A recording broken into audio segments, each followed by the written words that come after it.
babati ko muna ako ng sa mapagpalang umaga po sa lahat. Amen po ba?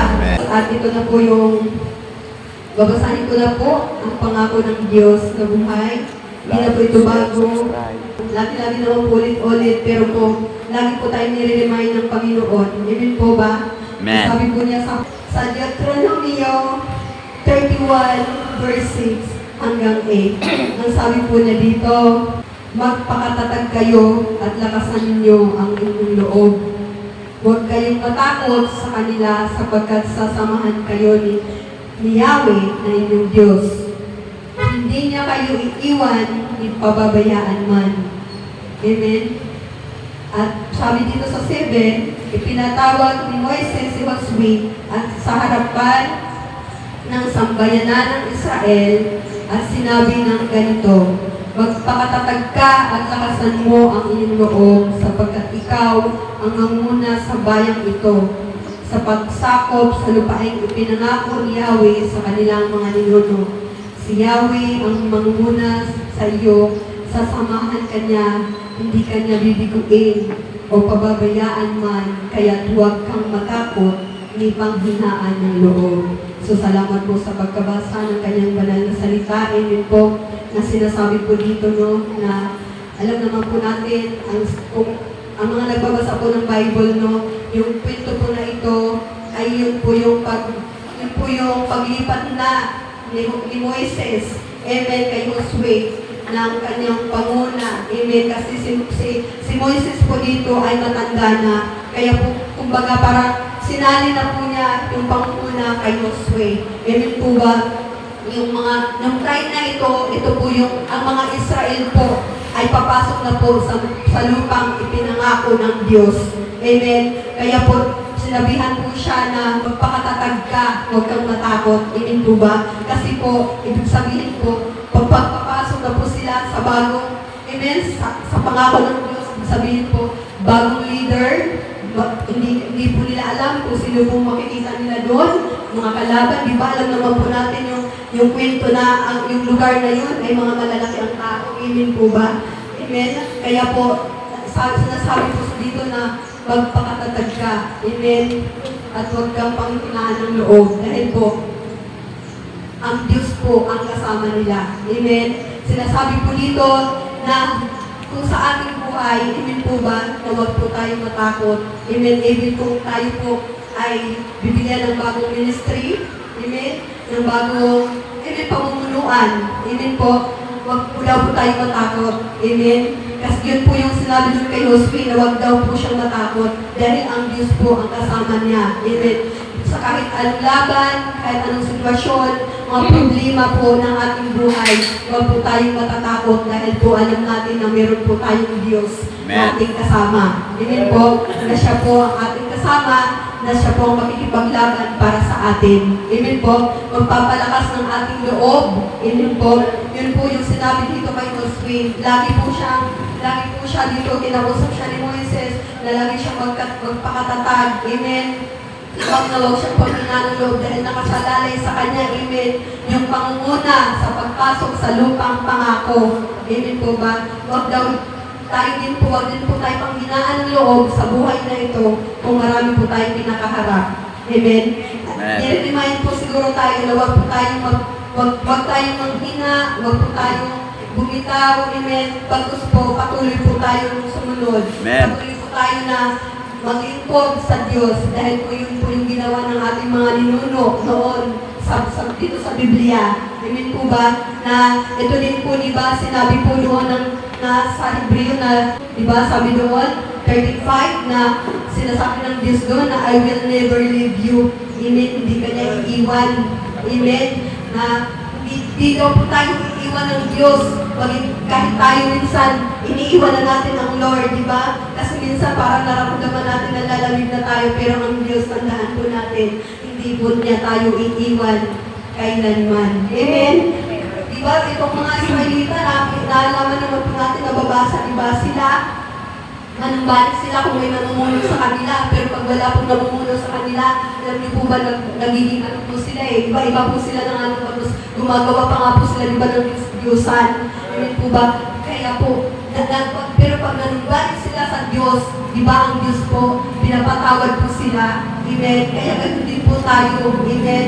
Pero hindi po sinasabi dito, amen, na sinasabi po dito, di ba, na matakot tayo sa Diyos. Pero sabi, ang ano din po doon, na wag daw po tayong lamunin ng takot, bago sa Diyos po tayo matakot. Amen? Huwag po tayong lamunin ng takot, bago lakasan natin ang ating loob. Amen? Sa ating buhay. Amen po ba? Na tunay po na ang Diyos, amen, hindi po siya nagpapabaya sa lahat. Amen? Talagang pagka ang Diyos, nakikita po niya talaga na totoo tayo, hindi niya po tayo pababayaan kahit sa ating pangangailangan. I-share ko lang po sa inyo na totoo po ito. Nung nakaraang gabi, kasi meron po, di ba, maraming pangangailangan, maraming expenses, di ba, sa pang-araw-araw nating buhay, sabi ko, Lord, saan po, nahihiya na ako manghirap, mangutang, di ba, manghirap, Panginoon, tulungan niyo naman po ako kung saan po ako pupunta, saan po ako lalapit, amen. Kasi mahirap po yung nahihiya na ako sa office, sa opisina, pero alam niyo po ba, hindi ko alam na ang Diyos kumikilos sa kabila nun. Amen. Yung pangangailangan na inaalala na po ng Diyos. Salamat sa Diyos dahil pinagpala po yung asawa ko noong mga panahon na yun. Kaya po pala ng Friday, sabi ko, pahingi ako nung pambili ng ulam. Binigay na sa akin yung pera niya, kinita niya ng whole Thursday, binigay niya sa akin. Sabi ko, paano ka? Wala kang pangalan. Sabi niya, hayaan mo na. Pero sabi ko, dadaan mo mamaya ng sukli. Sabi niya, hindi na. Pero ang Diyos ko pala gumawa ng way kung paano po siya pagpalain at kung paano po maging continue yung aming pangangailangan sa araw-araw. Amen po ba? Ano po ba? Ang pangako ng Diyos, hindi kita iwan, pababayaan man. Amen? Doon ko po nakita, kaya po naano ko po yung verse na ito na sabi ko, maganda ito talaga. Kaya po sa buhay na ito, talagang magpakatatag tayo dahil hindi lang isang problema ang makakaharap natin. Maraming pieces po tayong mahaharap sa mga problema. Iba-iba, di ba? Lagi ko naman sinasabi talaga, iba-iba ang shape ng ating kinakaharap ngayon. Amen po ba? At salamat sa Panginoon mo dahil po yung pangako niya, pinapakita po niya sa atin. Amen? Na yun po, i-encourage po talaga tayo ng Lord na wag po tayong bibitaw. Kasi hindi po siya bibitaw sa atin. Hindi niya tayo iiwan. Yung nga po sabi niya hindi niya tayo pababayaan. Basta po, lagi po tayo, diba? Pag sabi nga daw, pag tayo nagkamali, bumalik tayo sa Diyos. Amen? Wag natin hayaan na lagi po natin inaaral, pag-hermeneutics, amen po ba? Huwag po tayong mabuhay doon sa ating pagkakamali. Amen? Pagkos lagi po tayong manumbalik sa Diyos. Amen. Dahil po ang Diyos ay lagi lang po siyang naghihintay, lagi po siyang inaantay tayo, amen, na dumulog sa Kanya. Amen po, napakabuti ng Lord sa Kanyang mga pangako. Amen po ba, doon ko nakita na talagang ang Diyos ay hindi po magpapabaya kahit kailan. Kahit ikaw nagpapabaya ka na sa ministry mo, sa mga devotion mo, sa prayer mo, amen. Pero ang Diyos, hindi ka niya makakalimutan. Amen? Once na lumapit ka, once na tumawag ka, ang Diyos po ay laging naroon ng tugon. Amen po ba? Na hindi po tayo iiwan ng Diyos kahit kailan. Amen?